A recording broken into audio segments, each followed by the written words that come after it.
한국일보 서화숙 선임기자와 만나세요. 그의 논지는 정직하고 행간에는 따뜻함이 묻어 있습니다. 서화숙 3분 칼럼.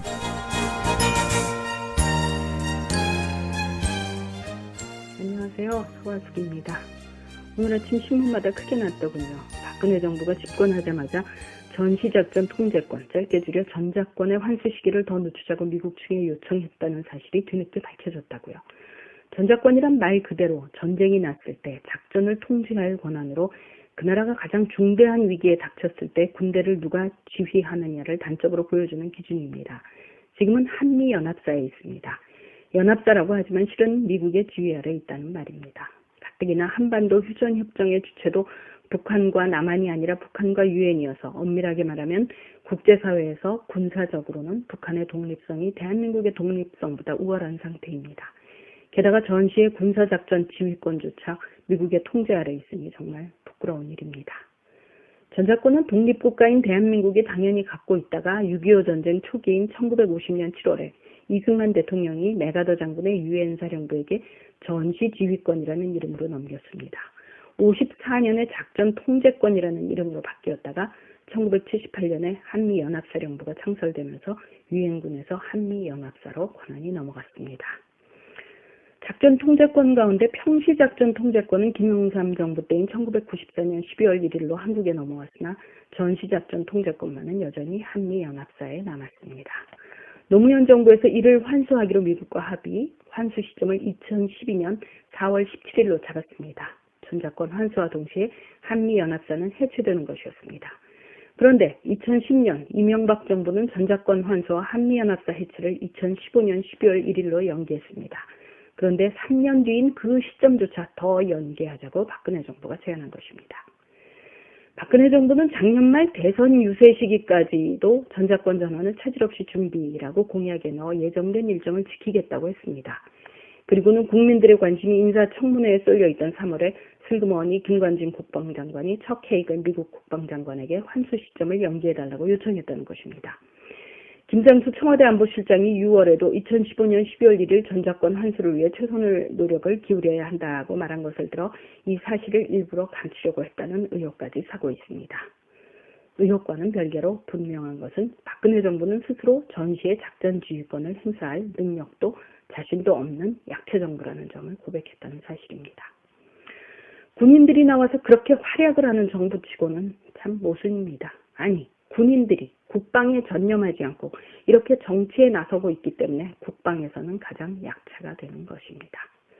박근혜 정부, 군인들이 참 많습니다. 국가정보원장의 육군참모총장 출신의 남재준, 청와대에 처음 만든 국가안보실 실장도 육군참모총장을 지낸 김장수, 국방장관 역시 합참의장을 지낸 김관진, 모두 별넷의 대장, 군대 최고 벼슬까지 오른 사람들입니다. 민주국가인 민간정부에서 국정원장, 안보실장, 국방장관이 모두 군 출신이라는 것은 사실 코미디입니다. 우리나라는 국방장관은 늘 군 출신이라 무심히 지나치지만 국방장관이 군을 통제하는 자리라는 점을 감안하면 민간정부에서는 있을 수 없는 일입니다. 미국의 척 헤이글 국방장관은 베트남 전쟁에 참전은 했지만 직업은 사업가이자 로비스트였으며 1996년부터 상원의원을 지낸 정치가입니다. 영국의 필립 하먼드 국방장관은 정치학 경제학을 공부한 컨설턴트 출신으로 역시 하원의원을 지냈습니다.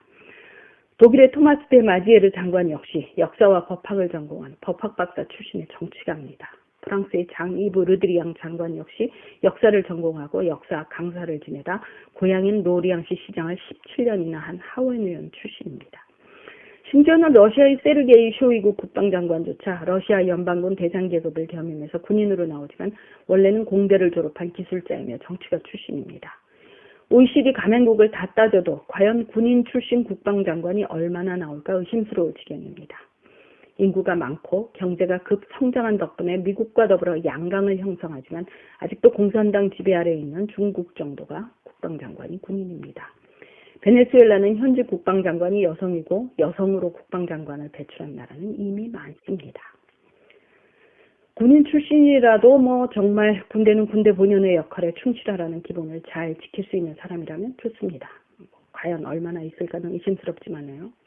그러나 남재준 국정원장, 김장수 국가안보실장, 김관진 국방장관 모두 쫄병 출신이라 해도 부끄러울 정도의 쫄장부들입니다. 남재준 국정원장은 정보 책임자로서 국가기밀을 공개적으로 누설한 범법자이기 때문에 기본적으로 공인 자격을 말할 수준도 못 됩니다. 김장수 안보실장이나 김관진 국방장관은 노무현 정부의 국방장관을 지낸 사람들로 북방 한계선에 관한 한 누구보다 사실을 알고 있을 사람들인데도 이에 관해 입도 뻥끗 못했습니다. 왜 그러겠습니까? 박근혜 정부에서 자기 자리를 지키고 싶어서 아닙니까? 밥그릇에 목을 매달고 회할 말도 못하는 용기 없는 이들이 별을 4개까지 달았다는 사실이 참 신기할 따름입니다. 물론 노무현 정부가 참 사람 보는 눈이 없었다는 생각도 들지만 말입니다. 박근혜 정부와 이명박 정부가 전작권 환수 시기를 연기하겠다는 이유는 모두 북한의 위협을 들고 있습니다. 그러나 적과 대치하고 있는 상황이 60년 이상 계속되고 있는데 국방비 지출은 북한의 32배면서 계속 상대방의 우위를 핑계로 댄다는 것은 스스로 무능을 자처하는 것은 아닌가요? 더구나 이렇게 군이 약한 것은 바로 군인들이 국방의 의무에는 충실하지 않고 정치에 참여해서 민주국가의 원칙이나 흔들어대는 나쁜 짓이나 하고 있기 때문은 아닌지요. 제발 군인은 군대로 돌아가서 강한 군대를 만들어 주십시오. 서울시였습니다.